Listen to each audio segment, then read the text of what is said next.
Salut à tous, donc aujourd'hui on se retrouve pour une nouvelle petite review. Aujourd'hui ce sera la review du 5.7 de chez Tokyo Marui. Donc c'est une réplique qui m'a été prêtée par Patrice qui l'a amené donc avec quelques pièces de chez Guarder, un petit peu de tout. Voilà, je vous fais voir un petit peu tout ça pour de l'upgrade. Et donc j'en profite pour faire un petit peu la review. La réplique n'a jamais tiré. On n'a pas ouvert le livret, rien du tout, donc on va voir ça ensemble. Donc on voit bien que c'est les boîtes d'un petit peu nouvelle génération de chez Marui. Bien sobre, mais vraiment très très belle, comme d'habitude. Hein. Ça, il n'y a pas à chier. À l'ouverture, dedans, rien. Ensuite, on va avoir un fascicule, donc la notice, la tige de débourrage. Et à l'intérieur, les papiers habituels avec des cibles. Il me semble qu'il y en a 6. Et enfin, donc la réplique. Donc, elle est livrée avec un autre chargeur, vu que ça a été acheté en plus. Ici, on va voir le fameux paquet de billes, ainsi que les followers de tir à vide. On notera aussi la couleur bleue qui est reconnaissable sur les boîtes de munitions de 5.7. Hop, le chargeur à vide. Et enfin, la réplique, avec le fameux papier bleu, où on ne sait pas trop ce qui est écrit dessus. Et donc voilà la réplique. Alors, on va faire une petite mise au point qui va bien. Hop. Donc on notera la présence du capuchon déjà de base, que l'on peut enlever, qui permet de mettre en sécurité la réplique. Alors, elle est faite tout en polymère. Pourquoi? Parce que le modèle réel, extérieurement, est en polymère. C'est une de ses caractéristiques qui permet de rendre l'arme vraiment très très légère et donc très maniable. Elle nous est livrée avec un chargeur.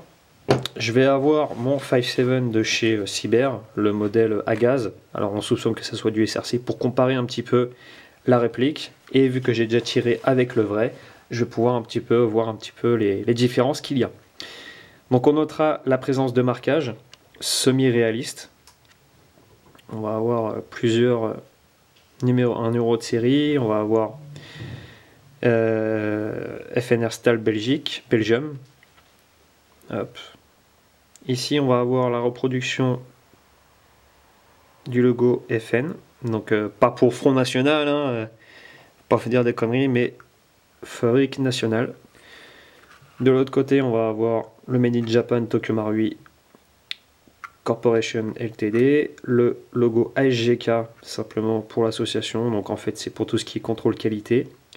Un proof mark ici. On va essayer de zoomer dessus afin de voir d'un petit peu plus près à quoi ça ressemble. Voilà, le calibre 5.7 par 28, également reproduit sur la chambre. Et on va avoir un numéro de série à l'avant ici, qui est unique pour tous les 5.7 de chez Tokyo Marui. Donc voilà un petit peu l'ensemble. À l'avant, bon, c'est assez spécial. Ça a été développé dans les années 90, il me semble. Si je dis pas de conneries, n'hésitez pas à me corriger dans les commentaires, hein, c'est pas un souci, je corrigerai à la suite. On va avoir la présence d'un rail Picatinny à l'avant, également sur le SRC, qui permet d'installer lampe, laser, tous les accessoires que l'on souhaite. Donc ça c'est plutôt pas mal. Mettre la mise au point manuel. On va avoir également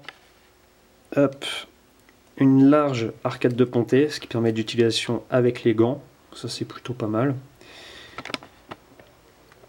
Le loquet de démontage, ça on verra après. La sécurité ambidextre. Donc ça c'est une particularité aussi, c'est qu'elle est accessible direct au doigt et donc on peut descendre direct son doigt sur la queue de détente.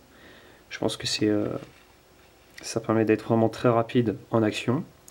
On va avoir une large queue de détente également. Donc ça c'est très très bien pour avec les gants. Un arrêteur de culasse non ambidextre. Par contre, il est plus dur que le mien, vu qu'il est neuf. Et power strokeable, forcément. Donc ça, pas de souci sur ça. Je remarque aussi que la déteinte est... on sent qu'il y a le mur direct.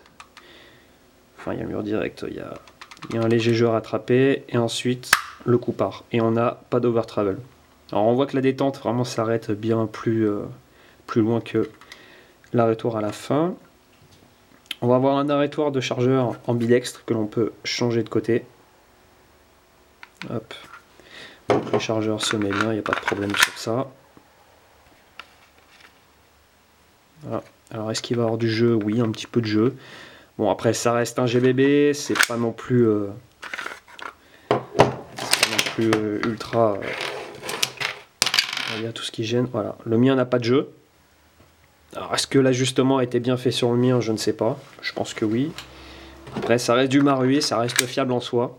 Donc j'aurais pas peur d'utiliser hein, personnellement. On va voir les goupilles qui tiennent ici le bloc marteau. Les organes de visée, alors les organes de visée c'est les premières générations, c'est-à-dire qu'on va avoir des organes de visée qui sont assez hauts, simplement qu'ici en fait ça vient faire une rehausse, et sur le mien c'est les générations 2, c'est-à-dire qu'ils ont rehaussé encore plus haut sur les organes de visée.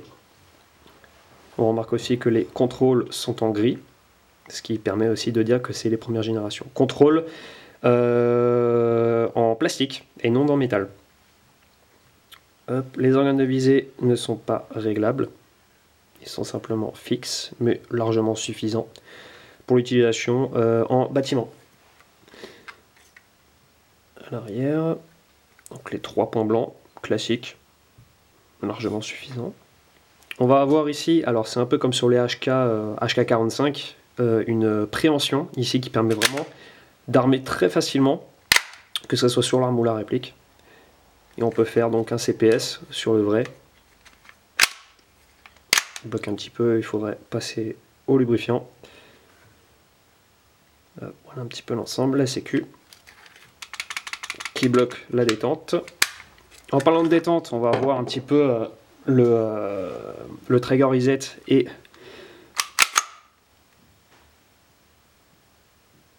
très long, très long. On remarquera aussi alors sur le 5.7 que j'ai eu à Los Angeles, il n'est pas possible d'actionner la queue de détente, enfin du moins de faire partir le coup, si le chargeur n'est pas engagé. Un peu comme sur les PAMAC 50 de l'armée française. Donc on va avoir... Voilà, très long. On va regarder sur le mien.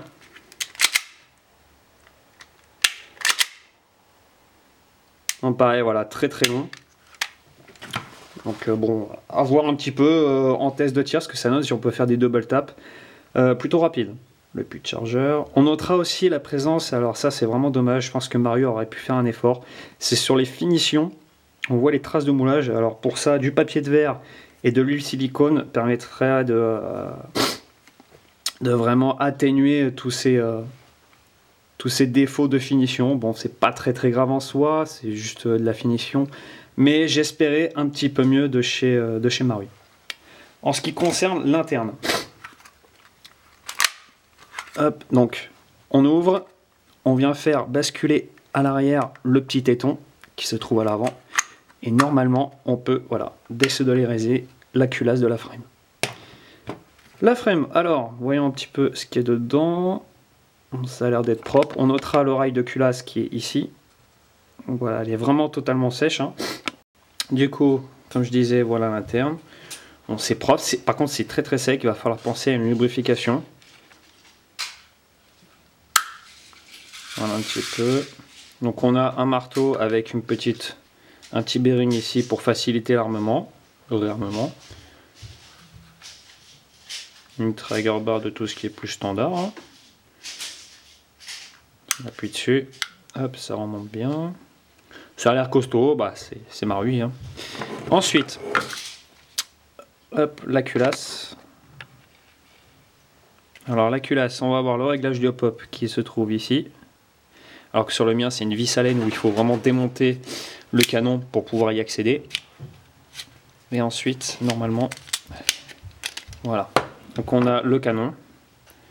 On a le canon interne et canon externe en fait. Donc c'est assez spécifique, alors que moi en fait ça fait vraiment canon interne, canon externe. Voilà, c'est vraiment d'un monobloc comme sur le vrai. Donc c'est un peu moins réaliste sur le Marui. C'est dommage. Voilà, donc ça c'est une monobloc qui sera changé, le canon externe sera changé. Hop. On va avoir ici une culasse, donc avec... Ah, c'est du plastique aussi à l'intérieur, comme le mien. Bon, c'est dommage. On va avoir une tête de piston en type cup, donc ça c'est très bien pour l'étanchéité. Gros nozzle. Moi, ça a l'air d'être propre. Bah, on va voir ça un petit peu dans les tests de tir. Enfin, du moins au testochronie. Parce que en place pour tirer, j'ai pas non plus quelque chose de très loin pour tester. Donc on va voir ça. Je vais faire avec du 134A déjà pour voir un petit peu ce que ça donne sur sur les vraies répliques Marui, donc le vrai gaz qui a été étudié pour développer les répliques Marui. Et on va voir un petit peu ce que ça donne. Bon, je m'attends pas non plus à du truc de ouf. Mais au moins on est sûr qu'on cassera pas l'interne, pas la culasse, etc.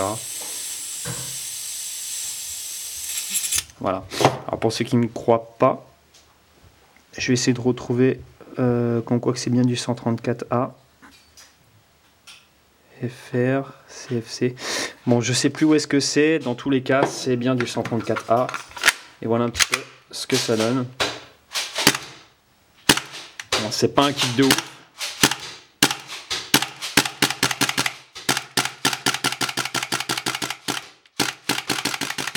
Voilà, c'est du 134A. C'est fait pour les contrées japonaises. Vous voyez, il reste tout ça de gaz et ça avait du mal à cycler. On va essayer 110 PSI.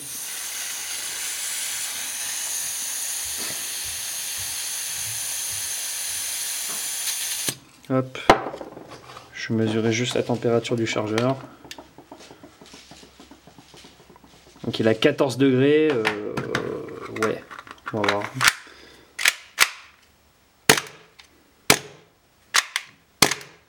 Voilà, ça a du mal à cycler quand il fait froid. Je pense qu'il va falloir faire une petite lubrification. À mon avis, c'est ça qui cloche. Donc je vais le graisser et puis on va faire les tests de tir. Donc là j'ai foutu du 110 ATM. 0,20 de chez ASG. Par contre il est remonté un petit peu en température, donc on va voir ce que ça donne. Ah oui, ça change direct.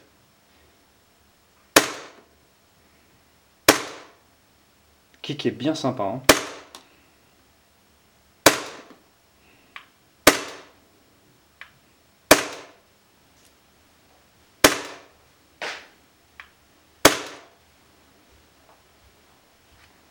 Et la 10e. Hop. Donc on va avoir une différence de 7 fps, ce qui est relativement très peu. On est chez Marui, hein. Et une moyenne de 254 fps en 110 PSI, ce qui est très peu, mais avec le type de joint qu'ils ont mis dedans, enfin la qualité du joint, forcément 254 fps, c'est largement suffisant, sachant que un PA Marui ça tourne autour des 230-240 fps avec le 110 PSI, avec le 134A. Donc je suis pas étonné en soi. Donc du coup, voilà un petit peu ce que ça donne. Franchement très surpris, je viens de tester un petit peu la portée.